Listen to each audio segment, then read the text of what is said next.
देशात सुरू असलेल्या आंतरराष्ट्रीय तणावाच्या पार्श्वभूमीवर निर्माण झालेल्या गॅस टंचाईचा फटका आता सोलापूर जिल्ह्यालाही बसू लागला आहे।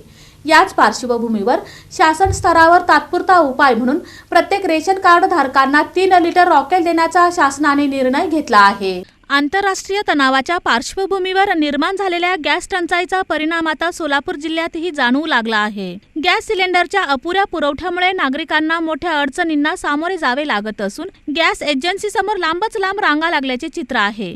सध्या जिल्ह्यात दररोज सुमारे 70,000 सिलेंडर्सची मागणी असताना केवळ 20,000 सिलेंडर्सचा पुरवठा होत असल्याने परिस्थिती गंभीर बनली आहे। या पार्श्वभूमीवर प्रशासनाकडून तात्पुरत्या उपाययोजनेचा विचार सुरू असून प्रत्येक रेशन कार्ड धारकाला कार्ड 3 लिटर रॉकेल देण्याचा प्रस्ताव पुढे आला आहे। राज्य पुरवठा विभागाकडून या संदर्भात लवकरच अधिकृत आदेश जारी होण्याची शक्यता असून रॉकेलचा दर आणि वितरणाचे वेळापत्रकही निश्चित केले जाणार आहे।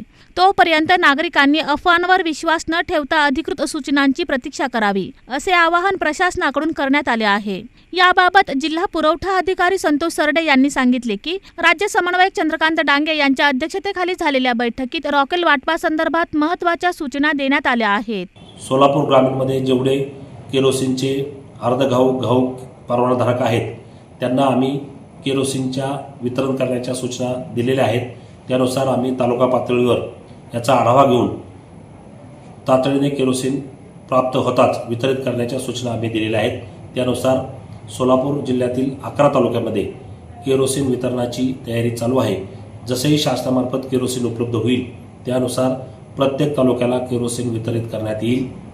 या दृष्टीने सर्व जनतेला आवाहन करण्यात येते की आपण सुद्धा केरोसिन ग्रामीण भागात आपल्याला मिळणार आहे आणि आपल्या गावामध्ये जेवढे केरोसिनचे जुने वितरक होते त्यांनी थोडीशी तयारी करून आपल्याला शासनामार्फत जे केरोसिन देण्यात येणार आहे हे केरोसिन म्हणजे मॅन्युअल पद्धतीने वाटप होणार आहे।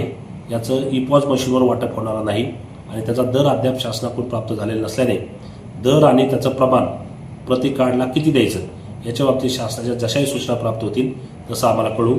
फक्त ग्रामीण भागामध्ये दिवाबत्ती व चुलीसाठी केरोसिन शासनामार्फत उपलब्ध होणार आहे, याबाबत मी सर्वांना अवगत करू इच्छितो। धन्यवाद। दरम्यान जिल्हा पुरवठा विभागाच्या सर्वेक्षणानुसार ग्रामीण भागातील सुमारे 3.90 लाख शिधापत्रिकाधारकांकडे स्टोव्ह उपलब्ध आहेत, तर शहरात केवळ 5,000 नागरिकांकडेच स्टोव्ह असल्याचे समोर आले आहे।